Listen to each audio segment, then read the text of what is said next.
최근 이제 코로나 바이러스에 대해서 변이가 좀 심해지고, 그리고 이제 백신의 보급에 대해서도 이제 말이 많은 것 같습니다. 근데, 일단, 이 코로나 바이러스가 이렇게 변이가 심한데, 이 백신이나 치료제를 잡을 수 있는 건지, 거기에 대해서 한번 생각해 볼 필요가 있을 것 같아요.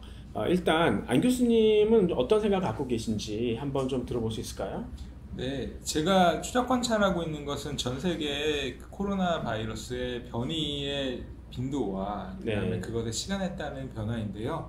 네, 그것들을 살펴보면 네. 그 주기를 가지고 새로운 변이가 계속 나타나는 것을 알 수 있고 네. 변이의 우점종이 계속 바뀌고 있는 것들을 네. 볼 수 있습니다. 네. 그래서 많은 전문가들이 이야기를 하기를 강한 선택압이 발생을 하게 되면, 예를 들어서 백신이라든지 방역 정책이 있으면 네. 결국은 그 선택압 속에서 어떤 변이가 돌출할 수밖에 없고, 네. 그 돌출되는 변이들이 계속 반복하여 일어날 수 있기 때문에 네. 실질적으로 이것을 어떤 효과로 완전히 종식시키기는 어렵고, 네. 억제가 된 상황에서 네. 사회가 안정화되고 코로나의 어떤 그 동반이 네.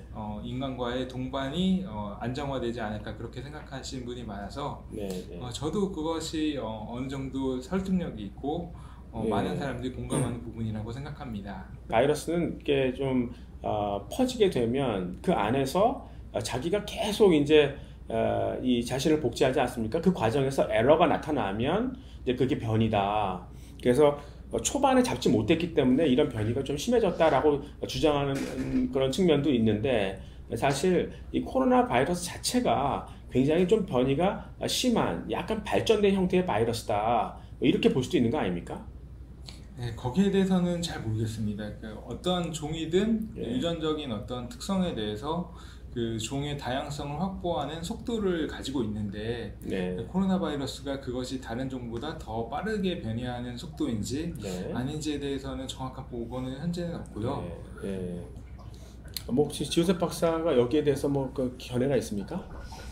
이건 그냥 당연히 박테리아랑 바이러스는 또 완전히 다른 객체기는 하지만 예. 생명체를 보면은 그게 그렇게 가는 것 같아요. 생명체도 미생물도 결국은 지금 사람들이 가장 크게 고민하는 거는 C. 디피실리 인펙션 같이 네. 어떤 항생제도 듣지 않는 슈퍼박테리아의 출현으로 네. 이거는 손을 쓸 수가 없는 상황까지 가거든요. 예. 사실 그 이면에는 수십 년간 쌓여온 항생제라는 네네. 그 미생물들이 항생제의 내성을 계속해서 축적해 나가면서 네. 그 계속 변이가 일어나는 거거든요. 예. 이거 되게 유명한 그 비디오 영상도 있는데 네. 정말 큰, 이게 하버드대에서 했던 실험인데 정말 큰 아가 플레이트에다가 항생제를 레이어로 두고 네. 미생물을 키우기 시작하면은 특정 포인트에서 내성을 가진 아이들이 방사형으로 계속해서 퍼져나가는 것을 볼 수 있고, 이거는 뭐 바이러스에서도 당연히 네. 존재하는 내용이고, 아까 말씀하신 것도 미생물도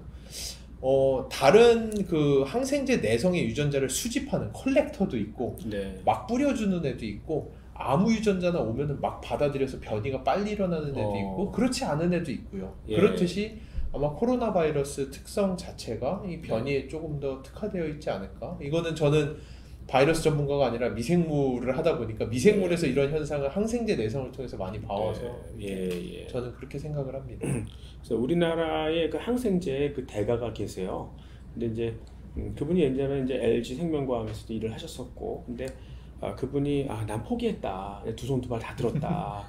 그러니까 이 박테리아가 너무 변이가 빠르기 때문에 이걸 쫓아가는 건 인간으로서 거의 불가능하다. 뭐 이렇게 얘기하시는 것도 봤습니다. 뭐 그래서 결국 이 바이러스 같은 경우도 이번에 우리가 알 수 없었던 그런 전혀 새로운 바이러스가 들어온 게, 사람들이 그동안 이제 성장을 위해서 난개발을 하고 막 아무데나 개발하고 그러면 야생동물이 갈 데가 없지 않습니까? 그래서 이제 야생동물하고 사람이 접촉하는 그런 빈도가 높아지고, 그래서 근데 이제 또 사람이 늙을수록 이제 면역이 약해지잖아요. 노령화되면서. 그러니까 그런 동물의 이 바이러스가 사람 몸에 원래 들어올 수 없는데, 이제 이 돌기 단백질이라고 그러잖아요. 그 키를 딱 따고 들어오는 그런 횟수가 늘어났다. 근데 제가 보기에는 점점 더 많아질 것 같다는 생각도 들어요. 이미 뭐 난개발이 된 건 어쩔 수 없는 거고요. 예. 그리고 이제 그 사람들이 또 고기를 먹지 않습니까? 고기를 좋아하지 않습니까? 이제 예전에는 아시아 사람들은 고기를 그렇게 많이 안 먹었는데 이제 슬슬 고기 육류를 섭취하게 되면 이 그 가축을 많이 사육해야 되잖아요. 그 사육할 때 다 나무를 잘라내야 돼요. 그러면은 이제 야생 동물은 더 갈 데가 없고 그 사실 그 가축도 물론 이제 항생제나 뭐 이런 뭐 주사를 주면서 이제 그 이 병균을 통제한다고 하지만 걔네들도 야생에서 이 바이러스 감염될 수 있지 않습니까? 그런 것들이 사람으로 넘어오는 거예요. 그래서 덴마크 북부 농가에 밍크를 사육한 데가 있었어요. 근데 그 밍크의 바이러스가 사람으로 들어왔다가 다시 밍크로 전염된 이런 증거가 나타났었어요. 그러니까 이제는 동물들과 사람과 사이에 바이러스가 막 호환되는 그런 일들이 점점 늘어나고 이제 그게 아직 과학적으로는 밝혀져 있지 않지만 이제 앞으로 그런 케이스들이 점점 더 늘어날 수 있지 않을까. 그러니까 결국은 우리의 삶의 환경이 바뀌지 않는 한, 그러니까 지금 우리가 얘기한 게 결국은 이 코로나 바이러스가 이제 인간 세계에 들어온 건데 그런 환경이 아직 바뀌지 않았다는 거죠. 그러니까 코로나 바이러스가 그동안 우리가 얼마나 무모하게 가깝게 살았는가, 이제는 좀 떨어져 살아야 한다, 이런 거를 일깨워준 게 아닌가, 뭐 이런 생각도 있고요. 백신에 대해서 우려하는 분들도 계시는 것 같아요. 그러니까 사실 지금의 백신의 어떤 그 메커니즘이 어떤 건지, 그러니까 과거의 백신과 어떻게 다른 건지 안 교수님이 잠깐 좀 소개해 줄 수 있습니까? 네, 과거의 백신은 우리가 알고 있는 어떤 항원을 단백질로 잘 정제해서 그걸 몸에 넣어주면 우리의 면역 체계가 그것을 인식하는 형태의 그 백신의 전달 체제를 갖추고 있었다면, 최근에 이제 코로나 백신에서 많이 사용되는 것들은 mRNA 백신이라고 해서 단백질을 만들 수 있는 정보 물질을 우리가 지질막으로 잘 감싸서 그것이 몸에 흡수될 수 있도록 형태로 전달을 하는 형태인데요. 이것이 실제 이제 효율성 측면에서 과거에 그 단백질을 직접 하는 것보다 더 효율성이 뛰어나고 더 좋은 면역 반응을 일으킬 수 있기 때문에 각광받는 새로운 형태의 백신 전달 체제라고 생각할 수 있는 것 같습니다.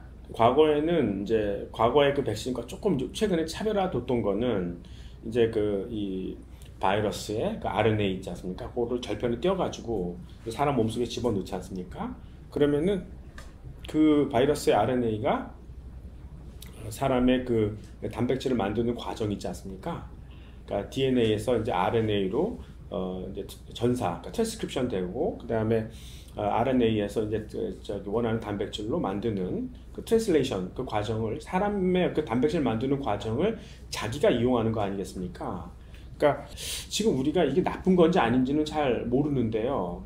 그러니까 약간 좀 꺼림칙한 부분도 저는 있는 것 같아요. 이게 어떤 후유증이 있을지도 모르는데 일단 급하니까 쓰고 보자, 뭐 이런 식으로 해석이 되는 것 같은데, 이거 어떻게 생각하세요? 네, 지금 이제 백신에 사용되는 부분은 이제 항원성을 가진다는 것을 잘 이해하고 있는 부분을 백신에 집어넣기 때문에 그 부분에 있어서 최소한 알고 있는 한에서는 엉뚱한 일을 하지 않을 것이다라는 이제 확신이 있고요. 그렇죠. 그것은 이제 몸에서 뭔가 이상한 기능을 할 수 있고 바이러스의 원래 기능을 더 돋보이게 할 수 있는 그런 부분들은 미리 이제 삭제를 해서 잘 편집을 해서 백신 기능에 집어넣기 때문에 이제 알고 있는 한에서는 어느 정도의 안전성과 유효성이 기대되지만 말씀하신 부분처럼 오랫동안 검증이 된 어떤 플랫폼은 아니기 때문에 걱정할 수 있는 부분이 있을 것 같습니다. 우리가 아니라 다른 외부의 어떤 물질이 들어와서 우리의 이 단백질 만드는 과정을 막 이용을 했을 때, 그거를 남용했을 때 어떤 그 사이드 이펙트가 있는지, 그거는 사실 저는 잘 모른다고 생각하거든요. 나중에 시간이 지난 다음에 어떤 부작용이 있을지, 그리고 또 이제 그것이 더 발전된 그런 바이러스를 또 양산할 수 있지 않을까, 뭐 이런 것도 우려가 되는데 모르겠어요. 제가 생명과학자가 아니니까 그냥 서스펙트만 하는 건데, 조셉 박사는 어떻게 생각합니까? 베스트 사이언스 오브 더 타임의 조건을 따라가는 것 같아요. 사실 저희가 인류를 보면은 마취제라는 게 존재하지 않아서 네. 사람한테 술을 먹이고 입에다 재갈을 물리고 다리를 자르는 톱으로 자르는 게 수술이었던 시절이 1800년대거든요. 네. 그러니까 사실 많이 되지 않았어요. 그 당시에도 최초로 이제 에틸에테르를 네. 발견을 해서 와 엄청나다. 에틸에테르로 사람을 이제 마취를 시키고 다리를 좀 편안하게 톱으로 자르는 그런 것들이 네. 1800년대인데 요즘 와서 보면 에틸에테르는 동물 실험할 때도 거의 안 써요. 네. 비윤리적이다. 네. 그럴 정도. 네. 베스트 사이언스 오브 더 타임이 시간이 가면서 점진적으로 나아가는 거고 네. 현재로서는 그들도 생각했을 거예요.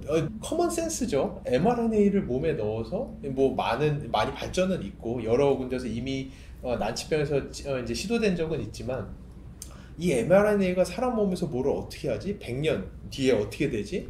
이게 아주 뒤에 어떤 일이 이거는 커먼 센스로 모두 다 좀 의심은 하고 있지만 네.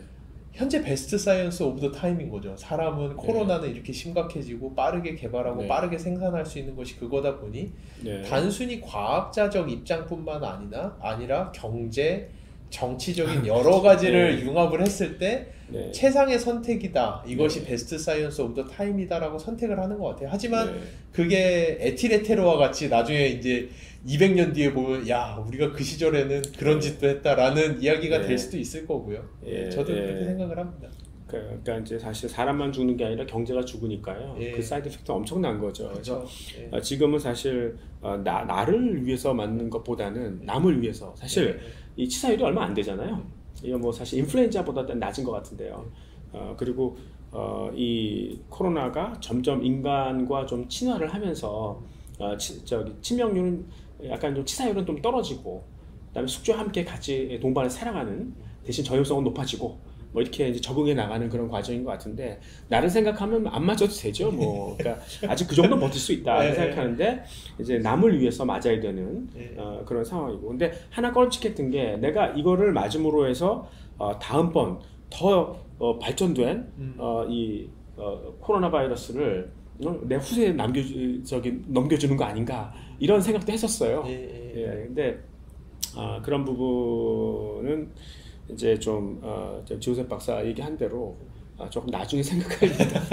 뭐 이렇게 볼 수도 있을 것 같고요. 예. 그렇게 생각해서 사실 2차 세계대전을 항생제라는 게 없이 넘어갈 수는 없었을 거예요. 뭐 인류의 반 이상이 죽었겠죠. 근데 지금 와서 이제 수십 년이 지나서 보면은 슈퍼박테리아의 출현이 거기서부터 시작됐다라는 걸 생각을 하면은 어쩔 수 없지만 그렇다고 그 시절에 항생제가 없었다면 사실은 뭐 예. 나비 효과와 같이 어떤 현상이 예. 생겼을지 모르는 거죠. 그렇게 그렇죠. 봐야 될 것 같아요. 예. 사실 그냥 꺼림직했던 게 유전자 편집 같은 거 있잖아요. 예. 그러니까 이제 뭐 중국에서 어떤 아이가 뭐 걔는 부모가 에이즈였기 때문에 그 신생아는 에이즈일 수밖에 없었는데 걔를 유전자 편집을 통해서 이제 완전히 그거를 개조했던 거죠. 그럼 그 아이가 앞으로 이제 낳는 아기는 다 절대 에이즈는 없죠. 종이 바뀌었으니까. 근데 어떤 부작용이 있는지 모르는 거죠. 이런 생각도 해봐요. 그러니까 만약에 노인들 예, 더 이상 이제 번식할 만한 그런 가능성이 없는 노인들한테는 써도 되지 않는가. 그러니까 그분이 더 이 아기를 낳지 않는다는 그런 가정하에서 예. 그러면은 그러니까 요즘에 지금 노령화되면서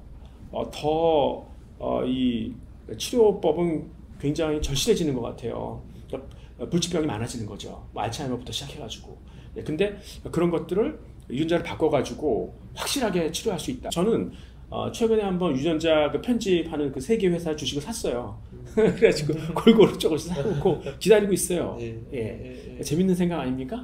그러니까 아무리 선진국에서 백신을 많이 맞더라도 뭐 예를 들어 중국이나 인도 쪽에서 컨트롤이 안 된다고 그러면 계속 변이는 생길 수밖에 없고 결국은 이제 어떤 이런 데를 가둬놓을 수가 없기 때문에 결국은 사람들이 이제 떨어져 살 수밖에 없고 그래서 거기서 생기는 어떤 사물 인터넷이나 뭐 원격 솔루션 뭐 이런 쪽 그리고 그게 되려면 이제 사이버 시큐리티 그러니까 사이버 보안이 돼야 되고 그러니까 이런 쪽은 함께 고려해서 투자를 해보는 게 좋지 않을까 이렇게 생각해서 오늘 정리해 드렸습니다. 감사합니다. 감사합니다. 끝인가요?